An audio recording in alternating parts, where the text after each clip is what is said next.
ភ្ញាក់ផ្អើលយល់សប្តិឃើញគូដណ្ដឹងម្ចាស់ហាងថតរូប Stella Picture ញឹកញាប់ស្រាប់តែកើតបានកូនភ្លោះស្រីមួយប្រុសមួយឯមុខមាត់ស្រដៀងទៀត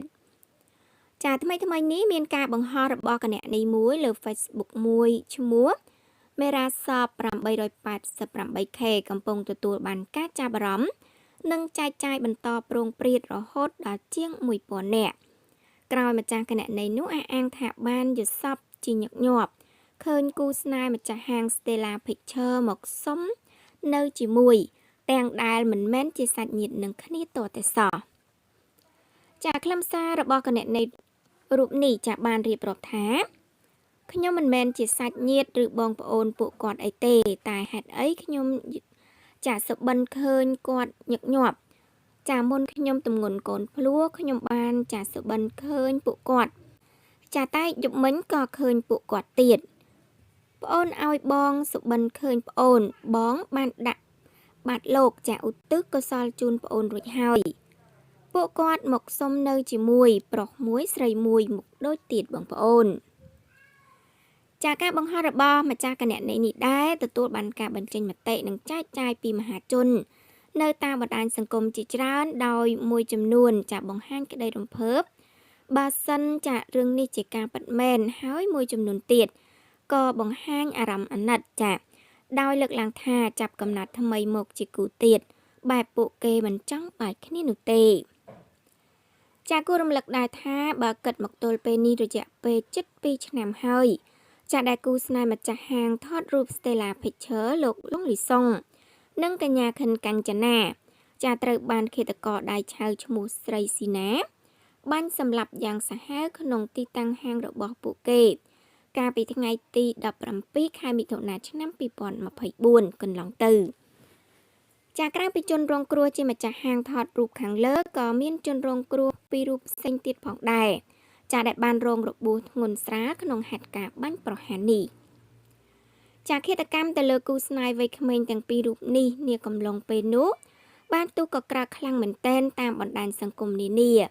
ដោយមហាជនជាច្រើនបង្ហាញក្តីអាណិតអាសូរដល់ក្រុមគ្រួសាររបស់ជនរងគ្រោះ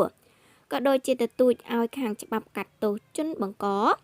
ចានឹងសងសំណងដល់ជនរងគ្រោះឲ្យសមប្រកបដោយយុត្តិធម៌បំផុតចាយ៉ាងណាមិញក្រោយរងចាំការកាត់ក្តីអូបន្លាយជារឿយច្រើនខែមកនោះ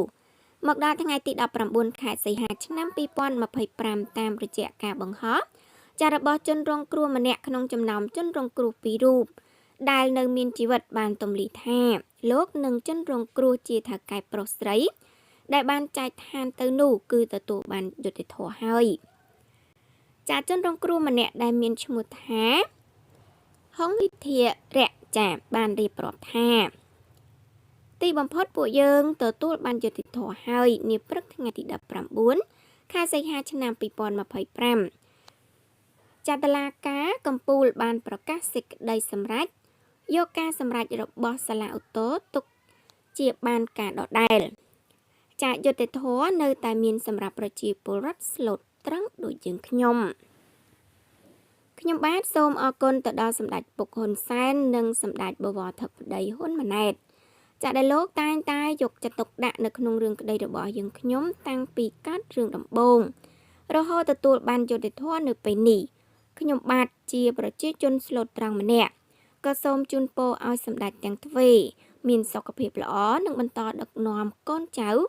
និងប្រទេសកម្ពុជាតរៀងទៅចាឲ្យឆ្លៀតក្នុងឱកាសពេលនេះក៏សូមអរគុណទៅដល់ឯកឧត្តមកាត់រិទ្ធប្រធានក្រសួងយុតិធធឯកឧត្តម